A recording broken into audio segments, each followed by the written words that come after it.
দুইটাই খুব উপকারী ফল। এবং আল্লাহর হাবিব সাল্লাল্লাহু আলাইহি ওয়াসাল্লাম তিনি জলপাইও খুব পছন্দ করতেন। ওনার রেগুলার ফুড আইটেমের মধ্যে জলপাই ছিল, অলিভস ছিল। এটা পাহাড়ি এরিয়া, মরুভূমিতে হয়। এবং রাসূল সাল্লাল্লাহু আলাইহি ওয়াসাল্লাম বলেছেন, কুলু যাইত ওয়াদ্দাহিনু ফাইন্নাহু মিন শাজারাতিন মুবারাকা, তোমরা অলিভ অয়েল এটা খেয়েও এবং এটা গায়ে মালিশ করো, কেননা এটা বরকতময় একটা গাছের ফল, শাজারা মুবারাকা। এটা শরীরের ব্যাড কোলেস্টেরলকে কমিয়ে দেয়। দাড়িতে অ্যাপ্লাই করলে, চুলে অ্যাপ্লাই করলে সহজে পাকে না দাড়ি চুল, এবং স্কিনে অ্যাপ্লাই করলেও স্কিনের জন্য ভালো, স্কিনের জন্য বেশ ভালো। এটা যাদের সুযোগ হয় আপনারা দাড়িতে চুলে অ্যাপ্লাই করবেন, খাবেন। এটা খাওয়াও যায়। তাম্বুতু বিদ্দুহনি ওয়াসিবগিল লিল আখিলিন, কোরআনে এসেছে। এটা অয়েল হিসেবে ইউজ করে, আবার খাবার হিসেবেও ইউজ করা যায়। সালাদ ড্রেসিংয়ের ক্ষেত্রে কিন্তু অলিভ অয়েল আমরা ইউজ করি। ইদানিং পিজাতে খুব ইউজ করা হয় অলিভ, জলপাইটা।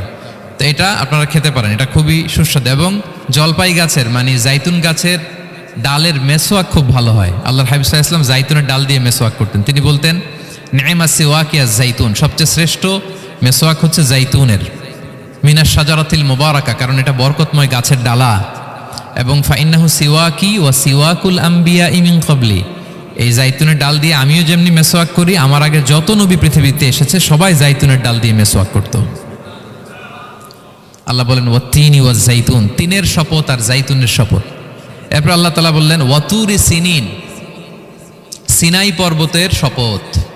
প্রথমে দুইটা ফলের শপথ করলেন, এবার একটা পাহাড়ের শপথ করতেছেন। আপনারা কি তুর পাহাড়ের নাম শুনেছেন? হ্যাঁ, শুনেছেন। এই সিনাই পর্বত দ্বারা তুর পাহাড় উদ্দেশ্য। এটা মিশরের একটা পাহাড়, অনেক উঁচু, 2285 মিটার উঁচু। ওইটার নিচে আছে মুকাদ্দাসে তুয়া, যেখানে মুসা আলাইহিস সালামকে আল্লাহ তাআলা জুতা খুলতে বলেছিলেন, ফাখলা না আলাইকা ইন্নাকা বিল ওয়াদিল মুকাদ্দাসি তুয়া, হে মুসা তুমি পবিত্র উপত্যকায় এসেছো, জুতা খুলো। তো ওখানে সব ধর্মের লোকেরা যায়, সব ধর্মের লোকদের জন্য তীর্থস্থান, মুসলিম, জুইশ, খ্রিস্টিয়ান সবাই যায়। এটা সিনাই একটা এলাকা আছে মিশরের, north south Sinai, north Sinai, এটা সাউথ সিনাইতে অবস্থিত। তো নিচে একটা খ্রিস্টানদের প্রাচীন গির্জা আছে, সেন্ট ক্যাথেরিনা গির্জা। সেখান থেকে চলতে চলতে আপনাকে উপরে যেতে হবে, ফজরের পরে আবার চলে আসতে হবে, তা না হলে দুপুরবেলায় 10টা-11টার দিকে এমন সূর্যের প্রখর তাপ ওই পাথরের মধ্যে লাগে, ওখানে আর থাকা যায় না। একেবারে তুর পাহাড়ের উপরে সেখানে খ্রিস্টানদের জন্য ছোট্ট একটা সিনাগোগ আছে, তারা প্রার্থনা করে। খ্রিস্টানদের একটা চার্চ আছে, মুসলিমদের জন্য ছোট্ট একটা মুসল্লা আছে সুরাওয়ের মতো। আল্লাহ ওই সিনাই উপত্যকার কসম করেছেন, ওয়াতুরি সিনিন, সিনাই উপত্যকার কসম। এখানেই আল্লাহ তাআলা মুসা আলাইহিস সালামকে তাওরাত দিয়েছিলেন, মেজর একটা